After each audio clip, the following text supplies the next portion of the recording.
सम्राट चौधरी नीतीश कुमार जी क्या खोलेंगे? कोठा खोलेंगे? लालू यादव जी के घर पे अनाथालय खोलेंगे और जहाँ बच्चियों के साथ बलात्कार हो रहा है वहाँ क्या खोलेंगे? वहाँ कोठा खोलेंगे?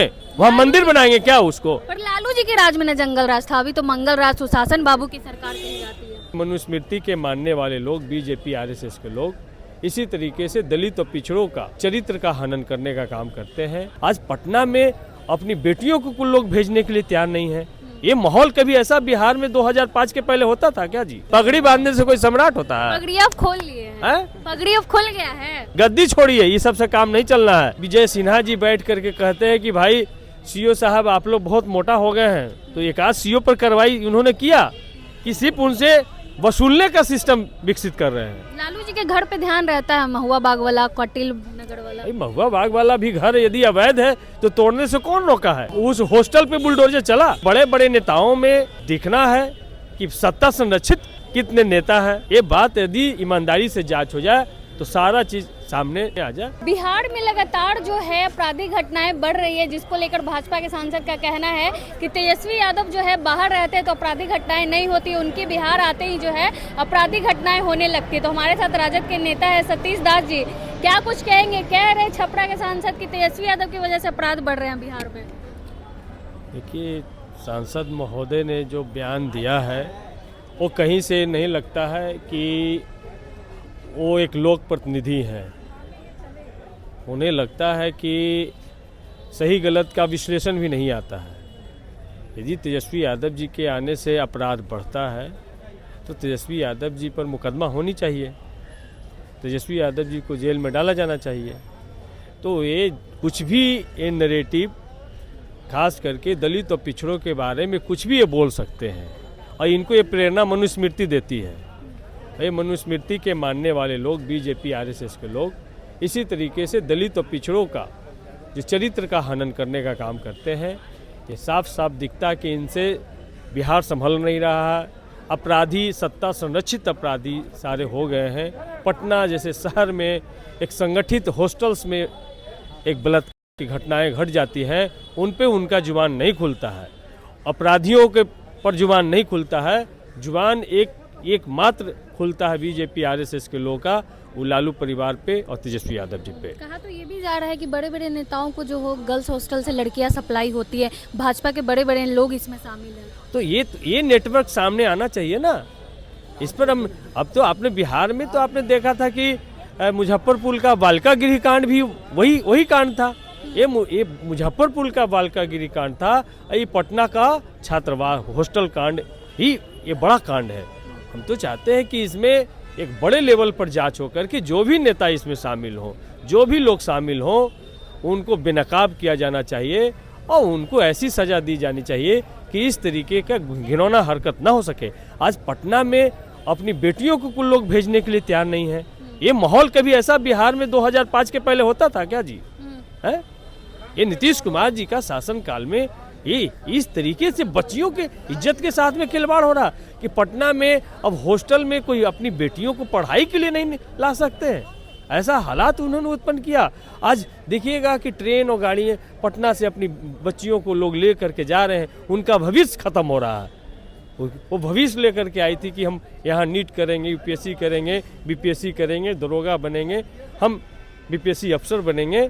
लेकिन यहाँ पर इस तरीके का एक माहौल बनाया गया बच्चियों के खिलाफ में कि आज वो अपने पेरेंट्स उनके बच्चियों को लेकर के वापस घर जा रहे हैं। अब उनका भविष्य चौपट करने का काम नीतीश कुमार जी के शासनकाल में हो रहा है। तो ये पूरा का पूरा एकदम कि भाई अपराधी जो है यहाँ सम्राट हो गए हैं और अपराध कर्मी का तो बुलडोजर चल रहा है अपराधियों पर। कहते थे कि गया में पिंडदान करवा देंगे अपराधियों का। कहाँ भाई, उस हॉस्टल पे बुलडोजर चला? उस हॉस्टल, हर एक जितने भी हॉस्टल हैं, उस हॉस्टल में हॉस्टल संचालक का, मालिक का कमरा है, फ्लैट है। क्या उसके फ्लैट पे बुलडोजर चलाएंगे सम्राट चौधरी? तो बड़े बड़े नेताओं में अब दिखना है कि सत्ता संरक्षित कितने नेता हैं। ये बात यदि ईमानदारी से जांच हो जाए तो सारा चीज सामने पब्लिक के सामने आ जाए और इनसे बिहार संभलना नहीं है।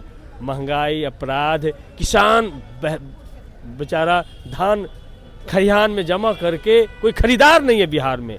1700-1600 रुपये प्रति क्विंटल लोग बेचने के लिए मजबूर हैं। ये हालात है कि लागत भी उनको नहीं निकल पा रहा है। तो ऐसा ही बिहार चाहते थे क्या? लेकिन अभी तो मंगल राज है, नीतीश कुमार समृद्धि यात्रा पे भी निकले हुए, इतनी सारी घटनाएं घट रही है, कहाँ कुछ बोल रहे हैं? यही तो समृद्धि है कि यहाँ बलात्कार समृद्ध हो रहे हैं, भ्रष्टाचारी समृद्ध हो रहे हैं। यहाँ एक एक इंजीनियर के यहाँ हजारों करोड़ रुपया की प्रॉपर्टी पकड़ा जा रहा है, उस पर कोई कार्रवाई नहीं हो रहा है।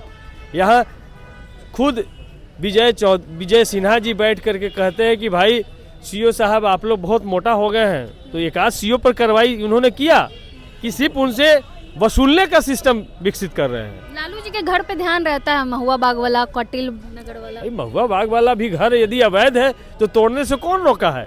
आपके पास कानून है, कोर्ट है।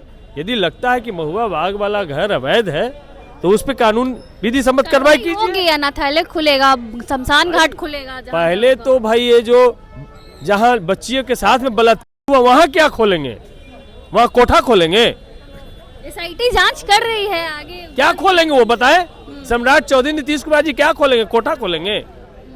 लालू यादव जी के घर पे अनाथालय खोलेंगे और जहाँ बच्चियों के साथ बलात्कार हो रहा है वहाँ क्या खोलेंगे?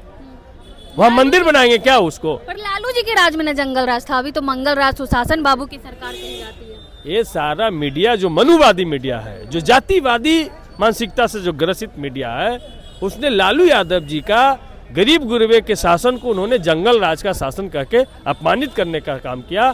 और अब जब जालिमों का शासन चल रहा है, एक राक्षस राज चल रहा है, एक बलात्कार संग्राम घूम रहा है, ऐसा शासन व्यवस्था में इसको कौन सा राज कहिएगा? क्या मीडिया पर कोई डिबेट हो रहा है? मेन स्ट्रीम मीडिया में कोई लिखा पढ़ा जा रहा है? तो ये साफ साफ दिखता है कि मीडिया मैनेज करके अब ज्यादा दिन तक के बिहार के लोगों को, देश के लोगों को आप गुमराह नहीं कर सकते हैं। लालू जी के राज में क्या था? लालू यादव जी के राज में था कि कोई भी थानेदार यदि उसका एफआईआर दर्ज नहीं होता है तो भय था कि लालू यादव का फोन आ जाएगा। कोई भी थाना ब्लॉक डीएम यदि गरीब गुरबे का काम नहीं करता था तो उनके अंदर भय था कि भाई यदि हम काम नहीं करेंगे, ये व्यक्ति लालू यादव जी के यहाँ चला जाएगा तो फिर हमारी ऐसी की तैसी हो जाएगी। तो भय था उनके अंदर, एक काम होता था और कोई घूस लेने का जरूरत नहीं करता था कि भैया इतना पैसा दोगे तो तुम्हारा मोटेशन होगा, इतना पैसा दोगे तो इंदिरा आवास आएगा, इतना पैसा दोगे तो बिजली का कनेक्शन होगा, इतना पैसा में राशन कार्ड बनेगा। ये बात नहीं होती थी, लेकिन अब तो खुलेआम हो रही है। यह है नीतीश कुमार जी का शासनकाल और लालू यादव जी का शासनकाल में साफ साफ फर्क है। कोई बलात्कार, नीतीश कुमार जी के यात्रा में जो बलात्कार करने वाले जो लोग हैं उनके साथ में फोटो आ रहा है, सम्राट चौधरी जी के साथ में वैसे लोगों का फोटो आ रहा है, तो क्या उन पे बुलडोजर चलेगा? साफ साफ हम कहना चाहते हैं। राबड़ी देवी तो एक बार बोल भी दी थी कि सम्राट चौधरी बोरिंग रोड में लड़की छेड़ते थे। भाई वो ठीक है, वो गार्जियन तो उन्होंने बोला, लेकिन अब हमारा कि अब सम्राट चौधरी जी के गृह मंत्री रहते राजधानी में लड़कियों के साथ में छेड़छाड़ तो छोड़िए, बलात्कार हो रहा, हत्या हो रहा, 4 साल की बच्ची के साथ में बलात्कार हो रहा, दलित बच्ची को जिंदा दिया जा रहा है और एक जुबान नहीं खुल रहा। कैसा सम्राट भाई? पगड़ी बांधने से कोई सम्राट होता है? पगड़ी अब खोल लिए हैं। पगड़ी अब खुल गया है। पगड़ी खुल गया है तो भैया आप कहिए कि अब हमसे बिहार नहीं चलना है, गद्दी छोड़िए, ये सब से काम नहीं चलना है यदि बिहार नहीं संभलता तो। चलिए, बहुत बहुत धन्यवाद। हमारे साथ सतीश दास जी थे। बाकी पूरी बातचीत को लेकर आप क्या कुछ सोचते हैं अपनी राय कमेंट बॉक्स में जरूर दें। धन्यवाद।